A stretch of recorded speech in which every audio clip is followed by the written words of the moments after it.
I'm a coward. I hide behind the mask, but don't judge me. We all are. We wear our masks at home, at school, at work, in relationships, with colleagues, with loved ones, and with strangers. Most people wear these masks to hide who they really are. Each new situation has a special mask for it. On the contrary, I wear mine to finally be myself. If you think about it, you can be anyone behind the mask. Mask gives you an unfair advantage. Nobody knows who you really are. And this simple fact opens you the door to the ultimate freedom of being anyone you want. But I just want to be myself.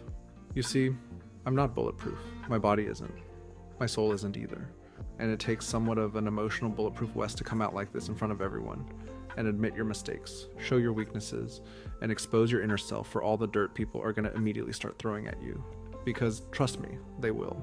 I've been there. People are going to shoot at you with all the bad energy they have collected during their collective bad day as soon as you expose yourself, as soon as you open your soul to the angry, aggressive world outside. It's dog eat dog out there. Don't make a mistake about it. I've been out there in the spotlight without any protection, exposed to all the hatred people like to throw at you for the mere fun of it.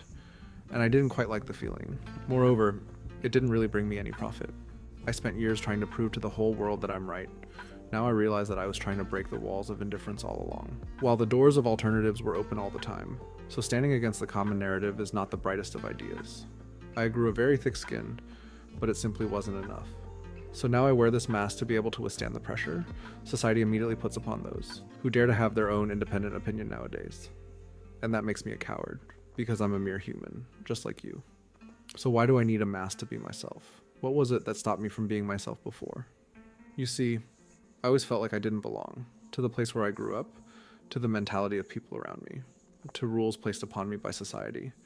I always felt like an outsider, and I tried to come up with my inner self and challenge the status quo. As you may guess, it wasn't always a very pleasant experience. We all have a different built-in level of pressure we can withstand mentally. When you're young, being a rebel is a natural state of things. It's the bottom line, so they will just let you. They call it the transition age. They call it adolescent idealism.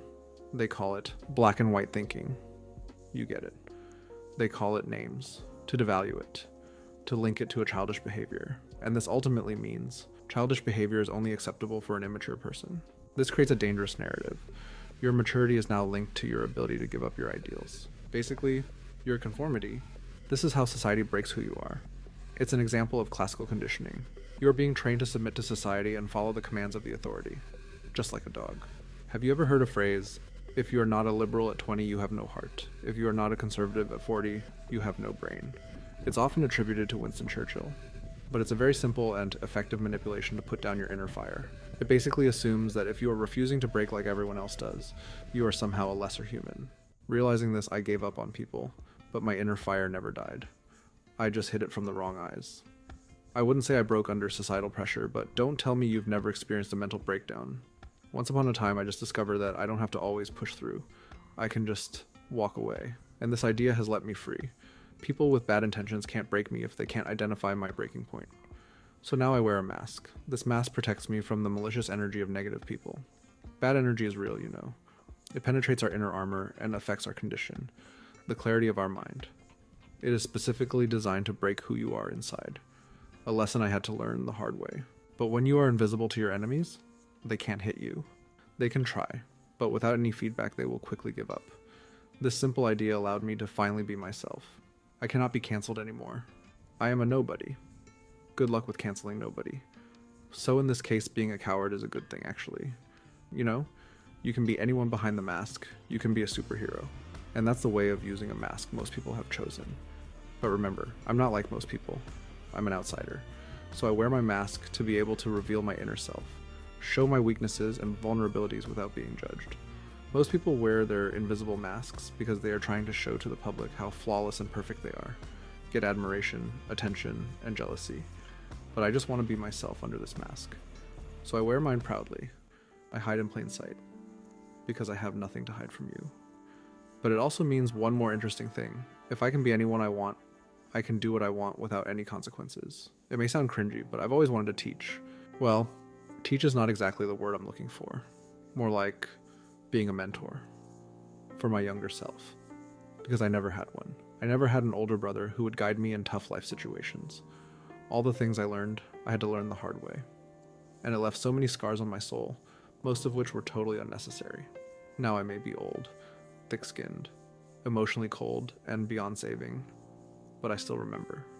I still remember every feeling, every scar that I got being your age. Not like it was yesterday, more like I'm watching a movie about my younger self in my head. But the question bothering you right now is, how do I know your age, obviously? Well, remember, I'm old, so I know my craft. I know how to write a YouTube script engaging with a specific audience. People under 18 won't have enough life experience and intelligence to comprehend what I'm saying here. People over 30 won't even listen, because their thick skin won't let them. They have daily life. Routine has taken them like spider takes its prey. And most of them have already forgotten what it's like to feel. They are long gone for a video like this. This one is for the outsiders who don't fit in, and are actively looking for answers and alternatives. So you likely should be around 20 to 25 years old. And based on your approximate age, you're probably finishing or just finished college. Such a waste of time. I also know your gender, just from experience. Normally only males would listen to whatever I have to say. No idea why. I wish I was a chick magnet, but it is what it is. I'm joking, it's intentional. This channel I created for young males. YouTube algorithm will do the rest, analyzing initial reactions of the test groups of interests and offering the video to lookalike audiences. So no magic. One shot, one kill, no luck, just skill. Yes, I think now I have enough skill to do this. It's time for me to finally admit to myself my right to teach. I'm old and experienced enough to do something good for my younger self, which might be you. There's no one left to judge me anymore. Only God can and will. So I told you who I am. I am your older brother you never had. An online brother on demand, if you will. The question is, who are you? Because as I just explained, you still can be anyone you want. Think about it. Just think about it.